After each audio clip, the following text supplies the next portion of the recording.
What's up, Internet? My name is Michael Cook. This is Blue Giant Media, and we're here to connect through gaming. Today, we're going to take a look at Pandemic: The Cure by Matt Leacock and published by Z-Man Games. This is a game that's based off of Pandemic, which is, if you haven't heard of it, it's one of the biggest games out there, not just in the hobby game world, but it has spanned the divide. You can even find games like Pandemic in Walmart, Target, and all that good stuff. So what we're going to do is we're going to take a quick rules overview, and then we're going to come back and I'm going to let you know what I do like, what I don't like, and who may or may not like Pandemic: The Cure.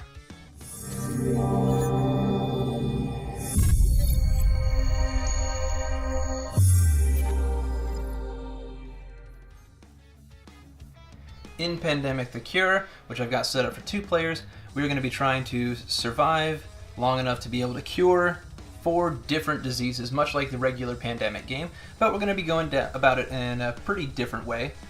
And so what you're going to be doing on your turn, you will start by rolling your player dice. Anytime you roll, see the biohazard looking symbol, then you will advance this 1 space, and anytime you cross one of these spaces, you're going to be pulling out dice equal to what's shown here. So this would say another 3 dice, and if I cross over from here to here, it's going to be 4 dice. 4 dice. From here to here, it's 5 dice, and from here to here, it's 5 dice. And if I go all the way to here, I lose. The other thing that can happen that is a way for us to lose is, right now there are 3 of these dice right here that are ones, that are red ones. So if another red one gets rolled, so that there's 4 there, then it's going to be an outbreak, and you'll take that 4th one, move it to the next space, and move it like that. And it's just it has to be 4 of the same colored die, so it's possible. And you can see on each of these, like this shows that for a 2, there are 2 yellow die. On a yellow die, there are 2 sides of it that are going to show a 2, and on a blue die, there's 1 side that's going to have a 2. So it kind of gives you the odds that you're going to roll any of those faces with those given dice. So that's how epidemics or outbreaks and infection is going to work. So the first thing that you're going to do, you'll roll your dice. You also are then going to have the ability to choose to re-roll the dice as much as you want, but knowing that every time you re-roll, you risk rolling one of those outbreak symbols, which is not good. So then there are a lot of different things that you can do on your turn. You can use the plane symbol to fly anywhere you want. So that's a big difference from Pandemic. Normally in Pandemic you have a certain number of actions. You can go like 1 space, 2 space. Okay, I've already used 2 of my limited actions. I think you get 3 or 4 on turn. It's been a while since I played. So this allows you to just go straight to wherever you want to. 1 action, boom. Also, some of them are going to have the ship faces, the ship or the syringe, but the ship face will let you move to any adjacent space. The syringe on there is going to allow you to treat a disease, and that is going to be to take a disease die and move it to the middle, and then, or I guess it's to the CDC. It bothers me while I'm at it that the CDC does not fit in there. Like, why didn't they just make this thing a solid ring that had an inset area to it? I don't know, but you go ahead and send that die to the CDC. And then you can choose to, the other thing you could do when you have that syringe, so you could do 1 syringe to move a die here, a 2nd syringe to move the die back into the bag from the CDC. Or 2nd syringe, that is. Then you have the collect a sample face. So collecting a sample means you're going to take a die from where you are, and you're going to set it over here to try and basically work towards curing that disease. And you can go back and forth. Like, I could do this, get a sample, collect a sample, and then I could be like, okay, well, I'm going to try and re-roll all of these dice again. And each one of these shows you what the different faces are on that die, or on your particular dice. This one also has a special ability that says that I can spend this face, which is not present on other players' dice, to set 1 infection die in the region that I'm in, or that's in the treatment center, to a cross. Okay, so another thing that I guess I misunderstood. So I went back and forth. I was correct initially. Whenever you treat with a syringe, it goes into the middle. Whenever you let's say I did want to use this, I take a die that's in the middle, and I'm going to set it to this cross and put it in the CDC. So I now spent that die. You can use these to get these special abilities. So like this one right here costs 1 of these, and it says that I can move up to 4 dice of any color from the treatment center, which is the ones that have been moved here, to send them back to the bag. This one says that I can spend 1 of these to re-roll 1 player die with a biohazard result before it takes effect. So if I roll a biohazard, maybe it was going to be the one that moves me to the next infection site, I can go ahead and spend that 1 to say, no, I'm going to re-roll that one and try and not get that biohazard symbol. Anyway, then those are the different options for what you can do. So then I could do that. I could re-roll these again and say, oh, that sucked. Move that too. Now these dice are dead to me. Then I can... Maybe I decide I want to risk it again, and well, that sucked again. So now I've utilized all my dice. Poorly. Now the next thing that I'm going to do is I have the option to give samples. I could take this die and I could give it to this player because we're in the same area. The reason I might want to do that is maybe I know that there's no way that I'm going to have a chance to cure that disease, and I want to be able to pass that over to them so that maybe they have a chance to cure it on their turn. And yeah, I did do that. So, well, I guess I could have done my special ability. In fact, let's go ahead and say I did that. I spent that ability to re-roll this one before it took effect. Excellent. So that paid off. Now I'm going to take this one. Now I have 2 of these dice that I was able to get over here.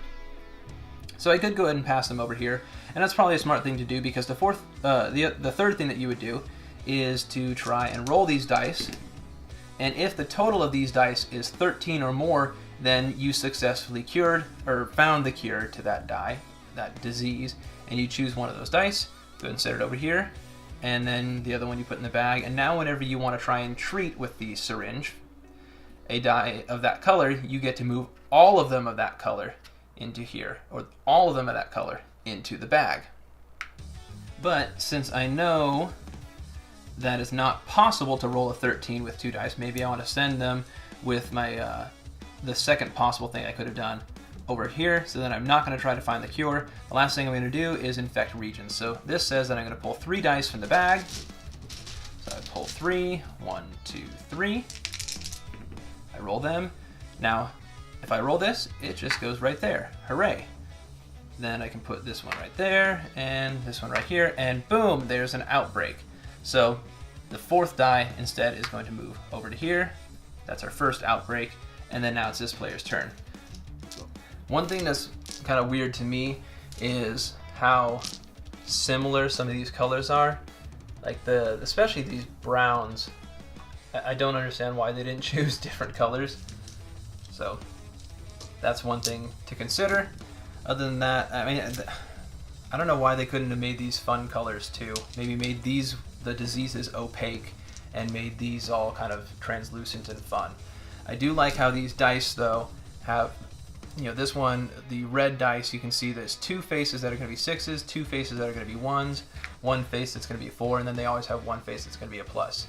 So I do like the fact that you can kind of see what's going to possibly come out. When you roll a die, you know it's narrowed down. Like the red is going to come here. So if you've managed to get an outbreak so that your reds overflow into here, you don't have to worry about this getting enough reds to overflow again unless you have had multiple outbreaks, which can happen, but yeah.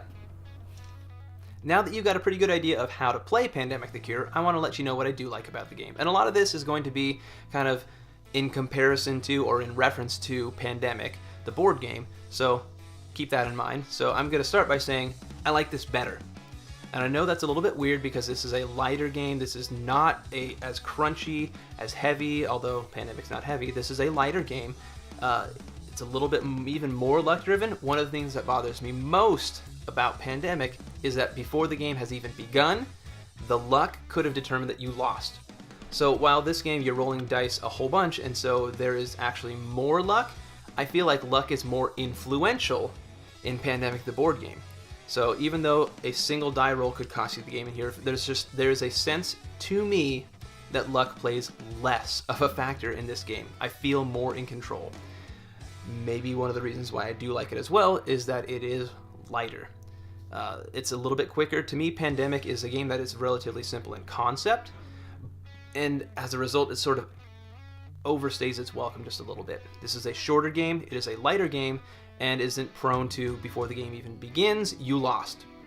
To me, those three things are really big, and it's why I like this game more than Pandemic. However, the things that I do not like about this game, really there's kind of one big thing, and it's probably the only thing really worth mentioning, and that is that it doesn't feel like I'm saving the world. It doesn't feel like I'm doing anything to do with being a doctor. It feels like I'm solving a puzzle. I am not someone who's really hung up on themes, so that doesn't bother me that much. But at the same time, if I sit back, take a step back and think about it, I'm rolling dice and I'm just trying to see, okay, well this one can let me do that. Oh, I rolled this dice, so that means that there's more infection. The mechanics don't line up with a theme. There's a disconnect there. Doesn't bother me that much, but that is something that I will say. Maybe this is something that's going to apply a lot more into who may not like the game. So I normally talk about who may and then who may not, but let's talk about right into who may not like the game. If you like a game where the theme fits the mechanics, if you like a game where it feels like you're doing the thing that is pictured on the box, you're not going to like this game. It's just not going to work, because that's not what you're doing. You are solving a puzzle. You are trying to mitigate luck. You are trying to anticipate what could go wrong. You are trying to make the best of a bad situation with the dice rolls every turn. You are not doing anything that feels like you are actually curing someone of a disease or solving, this epidemic.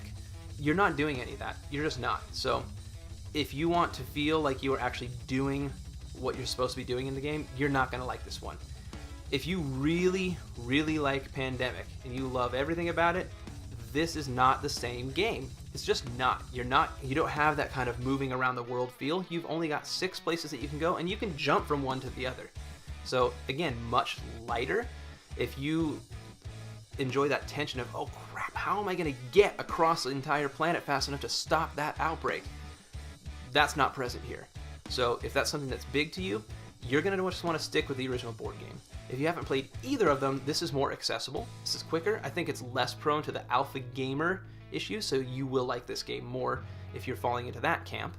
If you like co-op games, it's a great, quick, light co-op game.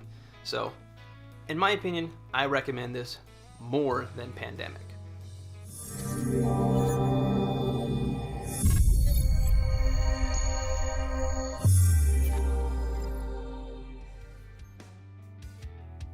So let's go ahead and take the spotlight off of Pandemic the Cure, and if you want to let me know in the comments section below why I am so horribly wrong for liking Pandemic the Cure more than Pandemic, please do so. And if you want to say, wow, there's someone else like me who actually likes this dice game more than the board game that everybody can't stop talking about, then go ahead and let me know in the comments section as well. If you want to know more about Pandemic the Cure, go ahead and take a look in the description section where you'll find a link to my real-time setup and overview, kind of play through a little bit of Pandemic the Cure. And if you also just like what you see, you can go ahead and like, share, and subscribe. And as always, please have a wonderful day.